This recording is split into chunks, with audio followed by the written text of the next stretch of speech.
Hello, and welcome to today's episode of Pros in Politics Podcast, where we are polished and poised for greatness and impact. My name is Kahala, and I'm your host. Well, all season long, we've had all the fellas of the Divine Nine. Well, you know what? We love the ladies here, and we're bringing it to the ladies of the Divine Nine now. And today we have with us the president of the East St. Louis Alumnae Chapter of Delta Sigma Theta, Sorority Incorporated, President Twyla Winters-Jenkins. Hello. Hi, thank you for inviting me. Thank you. I am doing well. Thank you very much. Very happy to be here. Thank you. Well, we had to, the scheduling for the summer has been hectic for everybody. Mental note, moving forward into summer of 2024. But we finally got that schedule together. Yes. And so we're bringing all the sororities in now. Awesome. We're bringing all the sororities in now. And so we are so happy to have you to come and talk all about Delta Sigma Theta Sorority Incorporated and the East St. Louis Chapter. Thank you. Thank you. As you said, I am Twyla Winters-Jenkins, the president of the East St. Louis Alumnae Chapter. And I am very ecstatic to be here today and talk about, what we do and who we are. The East St. Louis Alumnae Chapter of Delta Sigma Theta was established in June of 1942. Wow. So we've been here for over 80 years, having an impact and an impression on our community. We have been working hard and tirelessly since then. Actually, the East St. Louis Alumnae Chapter of Delta Sigma Theta was the first Greek-lettered organization in the area. Okay. And it was founded by Bessie B. Garvin and some educators. It was 9 members that founded the East St. Louis Alumnae Chapter. And that's how long we've been around, making an impact.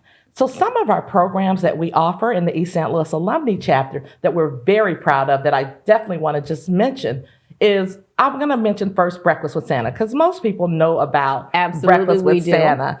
And so I'm going to mention that. And that it's just not breakfast. It is so much more. This year, there were only over 800 people in attendance for Breakfast with the Santa. We not only do you feed them and they see Santa Claus, but there was COVID vaccinations, there was COVID testing, HIV testing, you could sign up for insurance there.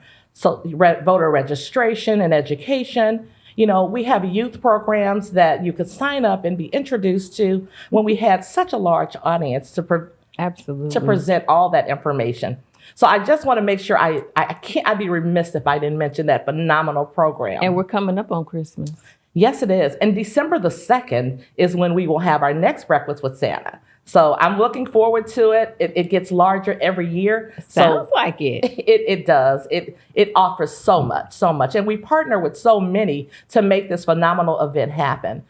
So it's a phenomenal event. Awesome. Well, tell us a little, we'll get back into all that DST is doing, but tell us about yourself. We want to know about you. Okay.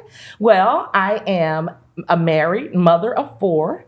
And I work for a large bank where I am the manager of an audit team that travels throughout the footprint of about 30 states conducting audits for a banking industry. And I love it. It's a fun job. I never thought I would be there. It just kind of happened for me. And it's a perfect fit. Some of the best planned opportunities don't always pan out, but sometimes things drop in your lap through hard work, of course, and dedication. And then you're like, this is me, this fits me.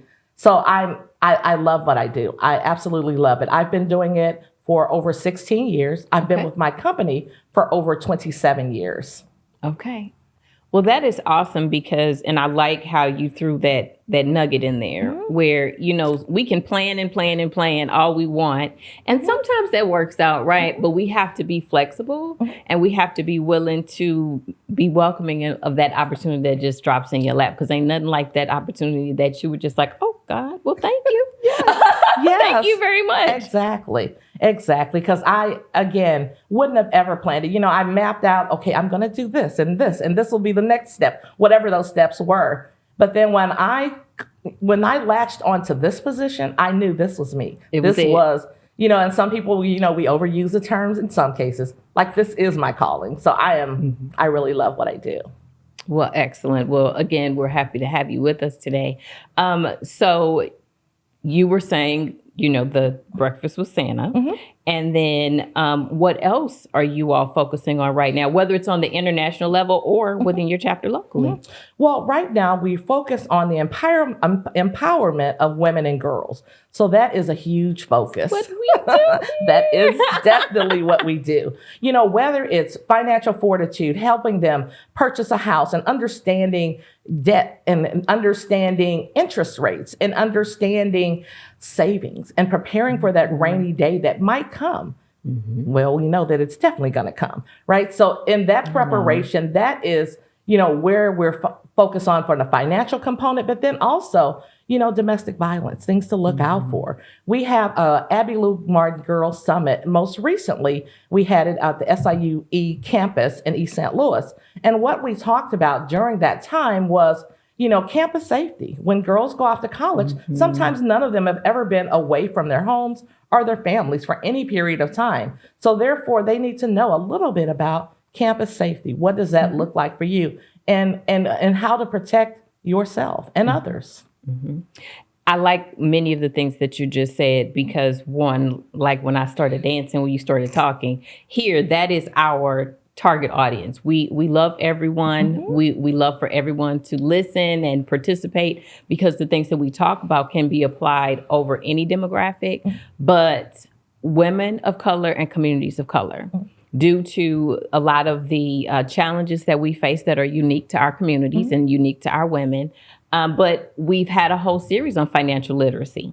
We want people to know how to get what they need for their business, how to get what they need, like you said, to buy a home and go from renting. We had Nicole Brazil who came and talked about why keep renting when you can own and you can incur the benefit of actually owning a home. We had Senior Vice President Fenoy come and talk about finances within the business, you know, realm. And we also love mental health here.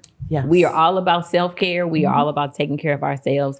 And when you talk about the young ladies and them being able to be more aware, because as an attorney dealing with what I deal with and seeing some of the things that I see, we have to be more vigilant and we have to pay greater attention to our surroundings, how we deal with our children, who we let deal with our children. There are just so many things. And so that is excellent that those are some of the areas that you all are targeting because it is much needed. Yes. It is much needed. Definitely. And we also talk about entrepreneurship, right? So we want people to be able to take care of themselves and work for themselves, right? There's nothing like self-ownership and that creates opportunities for your family, right? Generational wealth is what I'm thinking about. And in addition to that, it creates opportunities for the community because those around you are looking at you. So therefore, they have role models. And that's what I hope that they see in all of us when they look at us. Because that's what I looked at when I was a young girl. Absolutely. So growing up in the East St. Louis and surrounding area, I remember as a child looking at a newspaper, a local newspaper. And within that local newspaper, I would see women in leadership. You know, at that time as a child, you might not have known exactly everything that you were looking at. But as I reflect as an adult, I thought those were my role models. They didn't know it. They never knew me. I later got to meet them, you know, through the organization. And, you know, just to name a few, Dr. Lillian Parks, first superintendent, first woman superintendent in the East St. Louis area. You know, Dr. Katie Harper Wright, you know, phenomenal women. Those were my role models. And those are women that I now talk to on a frequent basis. And to be in their presence is phenomenal. So a little backstory for me, I literally grew up down the street from Dr. Wright. Oh. So Dr. Wright knows me. She was very good friends with my father, who was fire chief growing up when I was a little girl here in East St. Louis. And so I am very familiar with her. She is very familiar with me.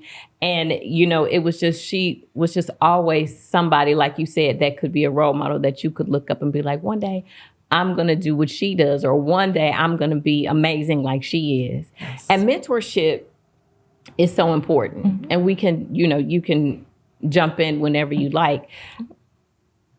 I think that it is so important, and we've had people come on and speak on that, to be able to be an example and a good one, because everybody has a platform. People think, oh no, you have a platform if you have a podcast or a TV show, or just when you're the president, of the chapter. But each and every person, every day that you wake up, like, what did you just say? Somebody's watching. Yes. And so what you show the world, what you show the people watching, can be good or it can be bad. So what decision are you going to make? Right. Are you going to be a positive role model? Or are you going to be somebody that's like, oh, well, I really wish my kid wasn't looking at her? Exactly. And that's it, because it's just not when the cameras are on, right? It's when the cameras are off that matters. When you are, whatever image you are, you always should have your best foot forward, because you don't know who's watching. We have so many. Again, as I mentioned, they didn't know me, right? I didn't know them, but I saw what they were doing, and it's something that I wanted to emulate as I grew up. And that's what I work hard to do, is to show my best foot forward at all times. And, and we have in our chapter a mentoring program. So Dr. Katie Wright can be your mentor. You could have one-on-one mentorship with her. So that's something that we offer internally, and then in our youth programs, young ladies are, we have our chair people that are in charge of the programs. However, they're mentors, right? They're guiding your young ladies and giving them pointers as far as life is concerned, the sorority is concerned, as far as the objectives of the sorority and things like that, as far as college education and next steps. And all types of programs that we offer, there's always a mentoring component within. Awesome. Now, you are the president, halfway into your term, and we all know, whether you're president of your company or your sorority, that is an earned spot, right? What did you say? Best foot forward, all of that. What was your journey to Delta and to leadership? Well, my journey to Delta was, I saw what the women in the community were doing. And Delta Sigma Theta is a public service organization. So I knew that I wanted to give back and be a part of something greater than me. Now, therefore, you could have done it individually, right? But there's nothing like a collective. Strength in numbers. Strength in numbers. And so for my journey was being able to be a role model in my community, as well as looking at what I can do to affect change in my community. So being a member of this organization, this phenomenal organization, for me is just that. So my journey was, I wanted to learn everything I could about the organization, so I fully understood to be impactful in the community and figure out ways that we as a collective could leave an impression and an impact long after we're gone. So that's my journey personally, and my journey as leadership is to put sisterhood first, and then all else tends to fall in line. Yes. But we work together collectively for our communities. We seek the needs of our communities and make sure that we do our best to meet the needs of our communities. We conduct surveys to ensure that we know or have our finger on the pulse of the community. Relevant programming. Yes, definitely.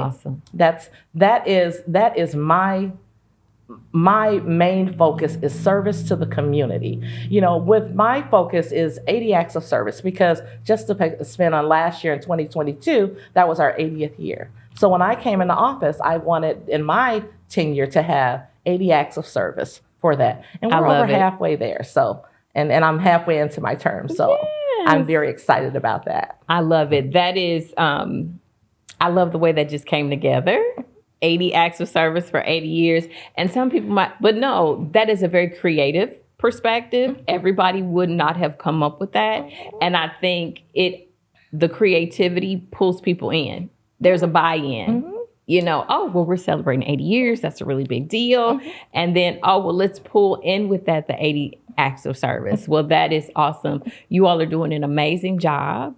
You all have an outstanding reputation in the community. And like I said, I know so many wonderful Delta women just in general, all across the country, but of course in your chapter. And so thank you so much. But I always ask people before we close, and there's no exception when my sisters in the Divine Nine come on here. So young person sees you, Jocelyn, Shalane, Cherie, whoever, and they're like, okay, well, I'm about to go off to school and there are going to be options. I always ask people, why? So why would they choose to be a Delta girl? Well, again, there are always options and there are always great opportunities that will approach the young ladies as they go into college. I think that I will make sure that they know why I chose Delta. And then again, public service organization that definitely we all give back, but we definitely focus on giving back to our community and working with those that we want to serve. So that's why I would say choose Delta, because for me, there's no greater sorority than Delta Sigma Theta Sorority Incorporated. And that you should feel no other way, ma'am. Yes, thank you. Well, thank you so much. This was wonderful. Like I said, I'm so happy to have the ladies. You know, it was good that our schedules could finally align. Yes. You are very busy. Your chapter is very busy Yes. because what did you say? Your purpose is to serve. Yes. And a lot of times during those weekends and the summer is always so busy. Once again, another learning opportunity for us on the platform. But I'm so happy our schedules came together. I am so happy for your presidency and everything that Delta Sigma Theta is doing in the East St. Louis community. Thank you very much. I'm very happy to be here. Great to speak with you. Thank you. Thank you. Thank you. And thank you for tuning in today to Pearls in Politics podcast, where we are polished and poised for greatness and impact. We hope you enjoyed today's episode and you'll join us again next week. But in the meantime, please like, love, share, and subscribe. And we'll see you soon. Bye-bye.